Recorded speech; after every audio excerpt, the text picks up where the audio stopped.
बधिरों के लिए समाचार में आपका स्वागत है। मैं हूं चंदन, हमारे साथ हैं सोनिया जी। करते हैं खबरों की शुरुआत। लोकसभा चुनाव से ठीक पहले कांग्रेस को एक बड़ा झटका लगा है। महाराष्ट्र से कांग्रेस नेता मिलिंद देवरा ने कांग्रेस पार्टी से इस्तीफा दे दिया और एकनाथ शिंदे की मौजूदगी में शिवसेना शिंदे गुट में शामिल हो गए हैं। अपने सोशल मीडिया पर पोस्ट करते हुए उन्होंने कांग्रेस से इस्तीफे की जानकारी दी।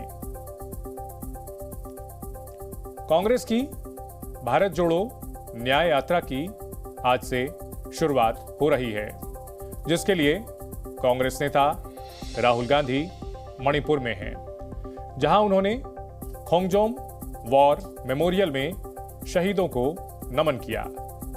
कुछ देर में कांग्रेस अध्यक्ष मल्लिकार्जुन खड़गे थौबल से भारत जोड़ो न्याय यात्रा की शुरुआत करेंगे, जिसके लिए कई बड़े नेता मणिपुर में मौजूद हैं।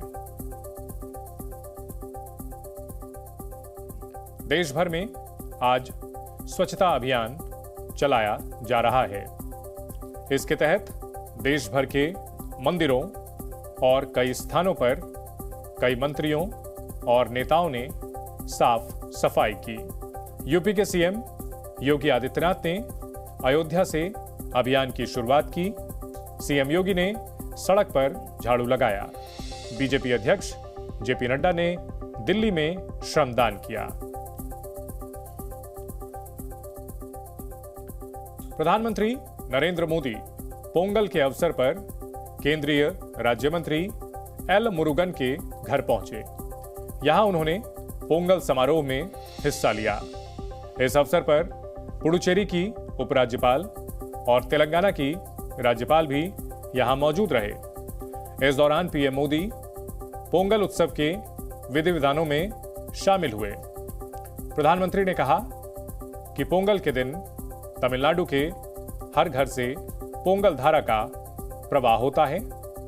मेरी कामना है कि उसी तरह आपके जीवन में भी सुख, समृद्धि और संतोष की धारा का प्रवाह निरंतर होता रहे।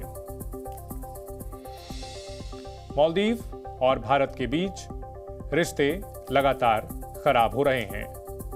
वहीं चीन दौरे से लौटने के बाद मालदीव के राष्ट्रपति मोइज़ू ने भी भारत के खिलाफ जहर उगला है। उन्होंने भारत का नाम लिए बना भारत पर निशाना साधा और कहा, हम छोटे जरूर हैं, लेकिन कोई हमारा शोषण नहीं कर सकता। हिंद महासागर को लेकर भी उन्होंने भारत पर हमला किया है। दिल्ली में ठंड से बचने के लिए अंगीठी जलाना लोगों को भारी पड़ गया। अंगीठी के धुएं से दम घुटने से दिल्ली में 6 लोगों की मौत हो गई। अलीपुर में अंगीठी के धुएं से दम घुटने की वजह से एक ही परिवार के 4 लोगों की मौत हो गई। मरने वालों में पति पत्नी और 2 बच्चे शामिल हैं। दूसरी घटना इंद्रपुरी में हुई। यहां भी अंगीठी के धुएं से दम घुटने की वजह से 2 लोगों को जान गंवानी पड़ी। लोकसभा चुनाव को लेकर कांग्रेस नेता अधीर रंजन चौधरी ने बड़ा बयान दिया है। अधीर रंजन ने कहा कि बंगाल में कांग्रेस अपने दम पर चुनाव लड़ेगी। उन्होंने कहा कि बंगाल में हमारे पास पूरी क्षमता है, यानी बंगाल में टीएमसी के बिना ही कांग्रेस चुनाव लड़ेगी। टीएमसी ने कल हुई गठबंधन की वर्चुअल बैठक से भी दूरी बना ली थी। दिल्ली एनसीआर में ठंड का प्रकोप लगातार बढ़ता दिख रहा है। दिल्ली के ज्यादातर इलाकों में सुबह सुबह घना कोहरा दिखा। कोहरे की वजह से ट्रेनों की रफ्तार धीमी हो चुकी है। देश के अलग अलग हिस्सों से दिल्ली आने वाली 22 ट्रेनें देरी से चल रही हैं।